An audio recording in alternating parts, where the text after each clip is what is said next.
The boys are back in town. Welcome back to Ultimate Preps. It's another season in the area. Olive Branch going to start it off here, and I know you've been watching the Golden State Warriors lately. A lot of players been dropping 50. Let's see if somebody can open up the season, because I heard somebody was hot as fish grease last night, and that might be him. Back-to-back buckets for the Keisters. DJ Jeffries coming out tough, and the fans loving it. Here comes the Jags on the offensive end, getting the lay-in to go early in the first quarter, and back-to-back buckets on the inside by the bigs. That one good by Mr. Moore. Gage Moore for the Jags, and then on the other side, Wes Taylor knocking one from outside and then plays, laying it off the glass, finessing, and just easy and smooth like he does this each and every day. What about that dance? Pull up, jumper in your eye, and then puts the three in the air. Back-to-back threes for DJ Jeffries. Decommitted from Kentucky. Now he's going to Memphis with Penny. Oh, somebody got some change, because this young fella here is all about business. Look at this. All the way from Bill Street, knocking one down. Jeffries looking to have a big season for the Keisters, and he's trying to tear the rims off.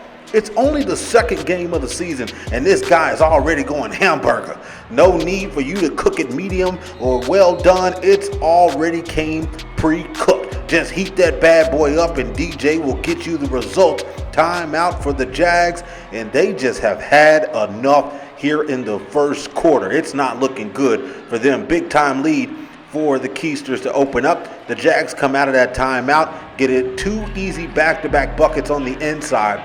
But when it all comes down to it, the Keisters had a big-time night on the offensive end. It was like they were toying around with them, like they've been playing with Fisher-Price goals all their entire life. 18-26, 8-point lead for OB, and then cutting it down to 6. Jason Bobo knocked down mid-range jumper. That was pretty. And then a take to the glass, missing that one. Jeffries getting it blocked, put back down low, and they extend the lead back to 8, and then the kick over to Jeffries. How could you leave him open? Threes, please, at the top of the key. And then what about this in the corner? They're guarding this kid like he's some odd transfer of a 9th grade freshman who came from a crazy middle school that never won a game. This guy, it was high as ranked as top 5 in the country in ESPN, and you leave him wide open like that? Man, talk about a game plan before the game. What about the fast break, getting it stolen, and then Wes Taylor, who had a big-time night for Olive Branch as well, doing business, getting that lay-in for that one. And then and one bucket for the big, number 23, Moore, getting that one to go. Knockdown jumper for plays. Kyron having a big-time season already. He's had a better role and bigger role for this Olive Branch Conquistador team. So has Wes Taylor. The between-the-leg step-back jumper saying, yup. Count that. It's nothing but net. And then DJ just walks up the floor and starts singing old Chris Brown songs. Give me that. A knockdown open 3, and then kicking it off for this one. Plays once again in the corner, turns around to the crowd and says, yep, I'm knocking them down too. We are coming fully loaded, not talking baked potato this season.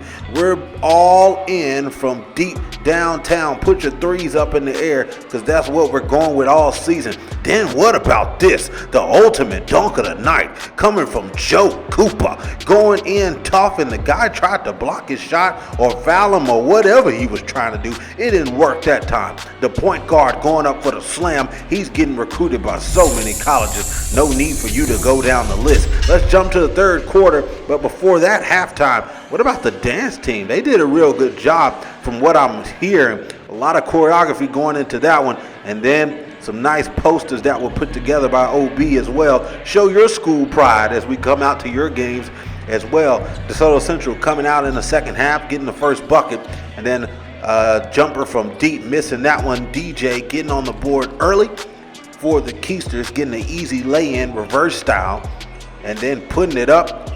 Actually got that one to go. A little bit of acrobatic finish, if you would call it, but still got that one to go. DJ with a two-hand slam down low in the paint.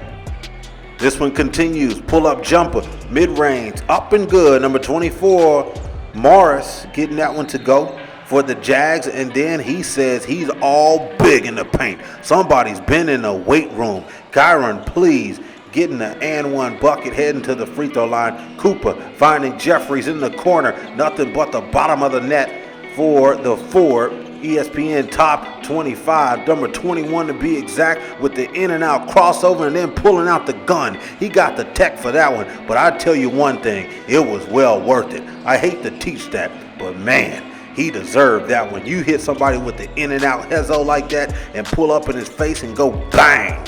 That is just absolutely embarrassing. And then he pulled out the gun right in front of the police. How disrespectful do you have to be, DJ Jeffries? Joe Cooper, ooh, cooking up the pot, going straight to the cup, looks at his hand like, oh my goodness. Did you just do this to the defender who tried to hold you down? The fans staying into this one. DeSoto Central trying all they can, but boom, boom, boom, 88-50.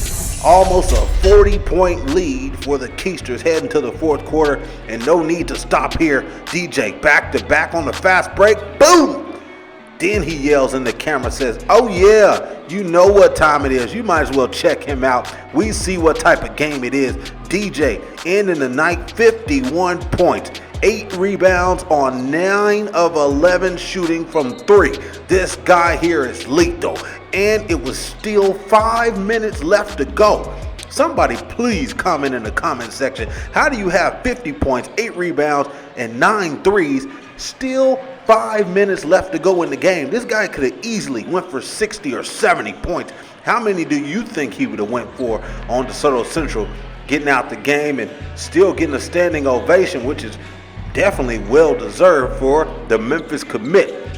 OB still getting the buckets, but the end of the game, 97-57, OB walking away with this one.